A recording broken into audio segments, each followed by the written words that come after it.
పల్నాడు జిల్లా గురజాల నియోజకవర్గం దాచేపల్లి మండలం గామాలపాడు ఎఫ్సిఐ గోడౌన్ దగ్గర పొగాకు రైతులు ఆందోళన. పొగాకుకు గిట్టుబాటు ధర కల్పించాలని అద్దంకి నార్కెట్పల్లి హైవేపై పొగాకుతో ధర్నా. భారీగా నిలిచిపోయిన ట్రాఫిక్.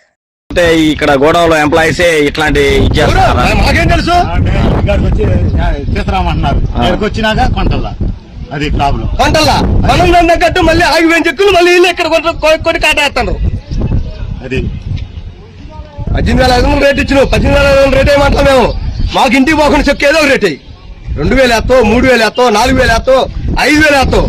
ఎంత వేసినా చెక్కు బయటికి పోకుండా మనం అర్థమైందా? అయితే 20 ఎత్తే 2 రాసుకుంటుండు, 18 వెనక్కి పోమంటారు. కనీసం బాడిగా ఎత్తుడు కూలి దింపుడు కూలి బాడికి కూలి రావట్లేదా? తక్కువ 50,000 చెప్తే 700 రూపాయలు ఇచ్చిన వాళ్ళకి దింపుడు కూలి. బాడిగా ఎంత అర్థం చేసుకో, ఆ వేసిన వాళ్ళకి ఎంత అర్థం చేసుకో. 2 చెక్కులు అమ్ముకోకపోతే ఏం చేయాలి? ఈ అర్థం లాస్ట్ గోడ మూసేత్రంగా.